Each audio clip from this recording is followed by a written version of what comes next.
Well, if you thought anything was going to go back to normal after the whole COVID crisis and those huge amounts of deficit spending and federal spending, well, it's clear now that that's not happening, that things are not going back to normal. Of course, this is what always happens when there's a crisis, right? We're told that, okay, it's a recession, it's a war, we just need to have huge deficits, huge amounts of federal spending. That'll get us through the crisis, that'll solve the problem, and then we'll go back to normal afterward.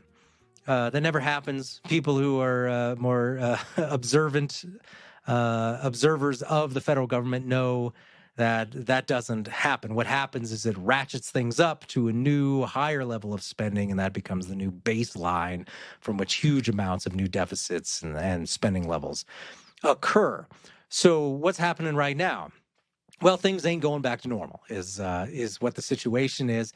And so let's look. We're now 2 months into the new fiscal year. We just had some new data come out from the Treasury and the monthly Treasury report on spending and revenue, and we can see what the deficits are month to month. So let's look at the first 2 months combined. And what we see is that for 2025 fiscal year, which started on October 1st, we're $624 billion in a deficit so far. 1/6 of the way through the year. Comparing to 2021 fiscal year, so that was October, November of 2021, very much in the midst of that first year of COVID. That was only $429 billion for that period. And it's just been there was a slight amount of retrenchment after that in 22, 23, 24.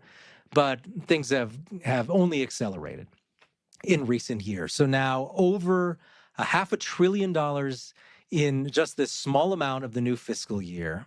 And how does that translate into a full year then? If we just project out for the full 2025 fiscal year, it's looking like it's going to be something like $3.2, $3.5 trillion for that period. Now, how does that compare to COVID again? So if we go back and look at the full fiscal year for 2020, so that was some of late 2019, which wasn't a COVID period, but it includes all of that March, April, May, all that acute COVID freakout period, the lockdowns, and we're told huge amounts of spending being necessary.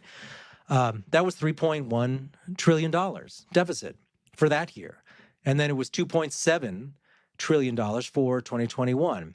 Yeah, it dropped back to 1.3 trillion, which was still far and beyond anything that had been happening during the economic expansion before that. Even Trump, who at the time I'd commented on and said, look, Trump in the 2019 fiscal year, he ran up $984 billion. That was back in the 2019. And I couldn't believe that. That just seemed huge, that you would have a near $1 trillion deficit in a year that was neither a recession nor a war. But it turned out that was just little. That was child's play, because in the next fiscal year, which of course included a lot of Trump spending, Trump signed off on those huge mega deficits that occurred during the first year of COVID. That just shot up to over $3 trillion. So now, if we're looking at being on the conservative end, around $3.1 trillion for our current fiscal year, well, then we can just say it's worse than COVID now in terms of deficit spending. And I would say that's pretty remarkable that they've managed to get to that level. Now, you could say, oh, well, aren't things going to change before that happens? Well, I really don't think that the Department of Government Efficiency, DOGE, is going to rein in spending a significant amount during this fiscal year, which of course just ends in September. Or would DOGE even have time to really make a difference? That's assuming that they would really even be able to make a difference. Because if you're a seasoned observer of Washington, right, you know that presidents have been sending down recommendations to Congress for many, many years. Congress is in charge of the budgeting process as required by the Constitution. Yeah, they get recommendations from the executive branch, which is what a DOGE recommendation would be. And they pretty much throw those recommendations in the garbage because Congress has its own constituencies, it has its own priorities. It's a totally different thing.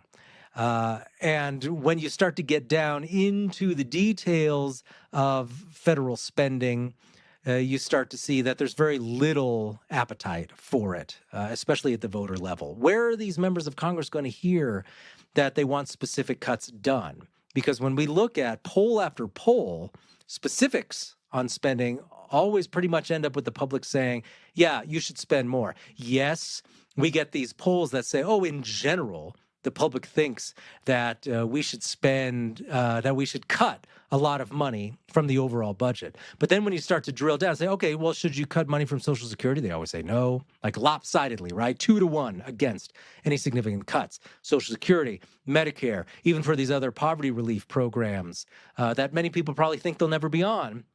Those are still popular. People don't want to cut those. Education programs. They say, if you ask, should we cut education? Should we cut healthcare? They always say no, lopsidedly against cuts. And then if you look at military spending, which of course is always discretionary spending for the most part, they say no there too. Maybe less than 1/3 think that too much is being spent on the military in terms of these polls.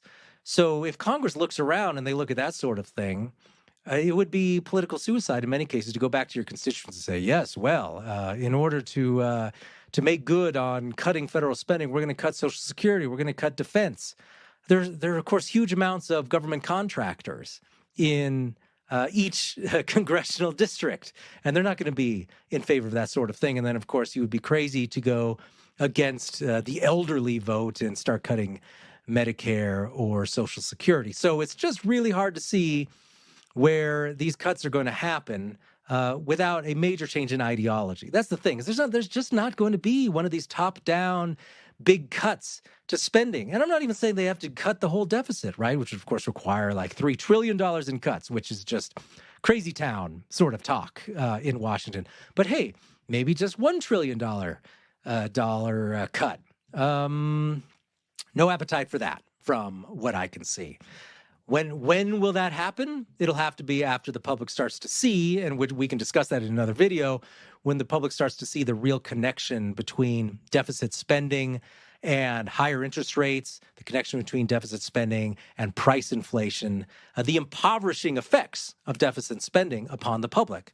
The public doesn't see that yet. They still think that it's pretty much the deficit spending is something that their grandchildren can deal with later, and it's no big deal for us here in the here and now. That's a mistake, and we're going to have to see some changes in public opinion and ideology in terms of spending before we can expect any significant cuts. And until then, I think we'll just continue to see these huge deficits. They might decrease slightly to $2 trillion. Maybe even go down to $1 trillion. But just a few years ago, those would have been considered huge, huge deficits. And of course, they're just moving us ever faster toward $40 trillion in debt. And you have to pay interest on that. You have to deal with that in a variety of ways that affect the public and affect their ability to save and pay their bills. And there's just no sign that that's a problem politically yet for people who are running up these huge bills. So in the future, there'll be a change, but I just don't think that's on the menu for 2025.